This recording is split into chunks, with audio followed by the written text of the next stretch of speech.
5개월에서 6개월 정도 있었네요. 하루하루 집에 가고 싶었고요. 당연히 무서웠죠. 진흙탕 기어가면서 그러고 탈출했었어요. 모든 병사들이 다 집으로 돌아갈 수 있었던 건 아니라서요. 이제 동료들도 죽은 동료들도 있고, 제가 여기 온 거는 되게 운이 좋았다고 생각합니다.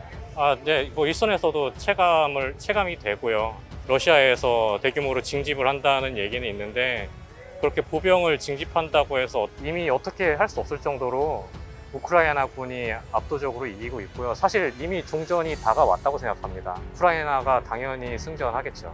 네, 전혀 후회해 본 적은 없습니다. 물론 거기 있는 동안은 진짜 하루하루 집에 가고 싶고 매일 무섭고 그랬는데요.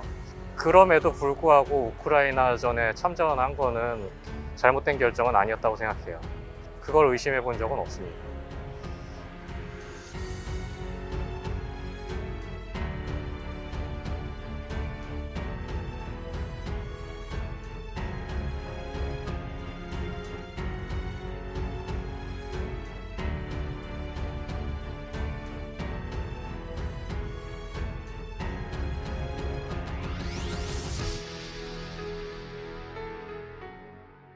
사진은 멀쩡하게 나왔네요. 출국한 게 제가 4월 상수분에 나간 걸로 기억해요. 5개월에서 6개월 정도 있었네요.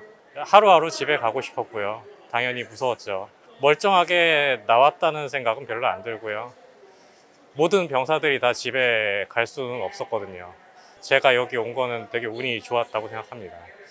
전투라기보다는 목숨 걸고 도망쳤죠. 그때 제가 가져갔던 짐하고 개인적인 물건하고 다 잃어버리고 포기할 수밖에 없었어요. 소대 하나가 탈출을 해야 되는데 거기 주변에 안전한 구역이 없어가지고 도망치면서 몇 명은 죽을 거라고 생각했습니다. 다행히도 죽은 사람은 없었고요. 뭐 다친 사람이야 물론 있었지만요. 포격을 동쪽에서 받았는데요. 사방이 다 뚫려 있는 데다 보니까 안전하게 도망칠 수 있는 길이 없었어요.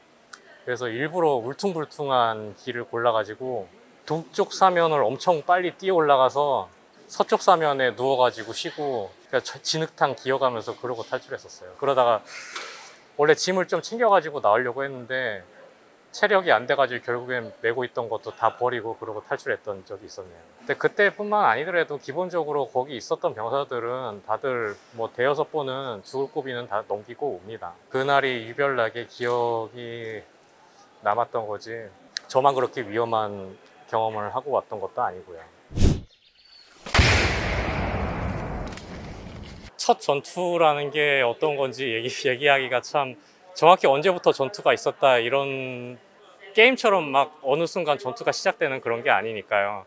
그냥 거기에 있는 순간순간이 다 전투였죠. 흔히 생각하는 그런 전투의 모습은 아니었으니까요. 시가전이 주요하지는 않았어요. 거의 대부분을 숲에서 지냈고요. 거의 죽지 않으려고 노력했던 기억밖에 없어요. 보병으로 갔으니까요. 현대전에서 보병이 뭐 소총을 쏴가지고 적을 죽인다거나 그런 일은 흔한 일은 아니거든요. 그보다는 그 자리에 있으면서 포탄을 그냥 맞고 있는 그런 형태였죠. 최근에 영토를 회복했다는 소식이 전해지고 있는데 그런 전황에 대해서 좀 체감하실 수 있으신가요? 네, 뭐 일선에서도 체감이 되고요. 승전이 머지 않았다고 봅니다. 최근에 러시아에서 대규모로 징집을 한다는 얘기는 있는데 그렇게 보병을 징집한다고 해서 어떻게 뒤집힐 수 없을 만큼 이미 압도적으로 우크라이나군이 이기고 있거든요. 탱크를 주고 떠나갔다고요? 왜 그랬는지는 모르겠어요. 아마 작동을 안 해가지고 그렇게 버리고 도망간 것 같은데 제가 직접 탱크를 붙잡은 적은 없고 이제 동료들이 노획을 했다고 하더라고요. 그냥 버리고 도망갔다고요. 예. 동료들한테 전해 들은 얘기는 있습니다. 무기는 기본적으로 다들 지급을 받고요. 구매를 해가지고 들어가는 사람들도 있다고는 들었습니다. 예, 저는 지급 받았어요. 예, 한국인도 있었고요. 가까웠던 병사들부터 얘기하자면 캐나다인들이 많았던 것 같아요. 미국인도 있었고요. 그리고 아시아에서는 필리핀 사람도 있었고요. 뜻밖의 대만인도 있었고 중국인도 있었네요. 다양한 국가에서 온 병사들하고 같이 싸웠는데 그 중에서 아시아인들이 그렇게 많은 편은 아니었어요. 현지인들이 의용군들한테 되게 고마워하는 게 느껴집니다. 예를 들어서 가끔 도시에 나가가지고 음식점 같은 데 가면은 옆에 있는 주민들이 음료수를 사준다거나 그런 일도 있고요. 악수를 한다거나 심지어 우는 분들도 계세요, 보고. 그런 거 보면은 아, 이분들이 의용군대에 대해서 되게 감사하는 마음을 갖고 계시구나 하는 생각이 들죠. 러시아군의 얼굴을 볼 수 있을 정도로 가까이 갔으면은 이미 어느 한쪽은 완전히 전투력을 상실한 상태니까요.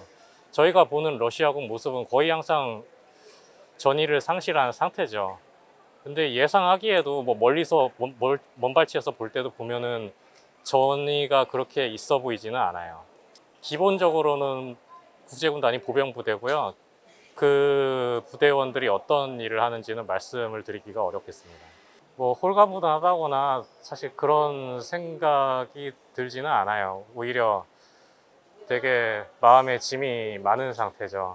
모든 병사들이 다 집으로 돌아갈 수 있었던 건 아니라서요. 특히 이제 동료들도 죽은 동료들도 있고, 네, 살아 돌아왔다고 해서 그냥 마냥 그렇게 기뻐할 수 있는 상황은 아니네요, 제가.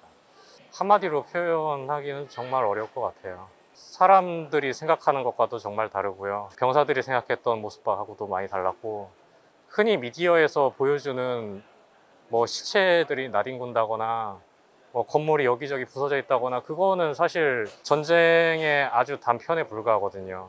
예를 들자면은 병사들이 항상 눈앞에 적하고만 싸우는 것도 아니고 그 부대 안에서 생기는 문제들도 있고요. 심지어는 전 세계에서 다 모이다 보니까 각자 자기 나라 안에서 일어나는 문제들도 엮여 있고 그러다 보니까 되게 복잡한 군 생활을 하고 온 것 같아요. 이미 어떻게 할 수 없을 정도로 우크라이나군이 압도적으로 이기고 있고요. 사실 이미 종전이 다가왔다고 생각합니다. 네, 얼마 안 가서 종전이 있을 거라고 봐요. 우크라이나가 당연히 승전하겠죠. 네, 전혀 후회해 본 적은 없습니다. 물론 거기 있는 동안은 진짜 하루하루 집에 가고 싶고 매일 무섭고 그랬는데요. 그럼에도 불구하고 우크라이나전에 참전한 거는 잘못된 결정은 아니었다고 생각해요. 그걸 의심해 본 적은 없습니다.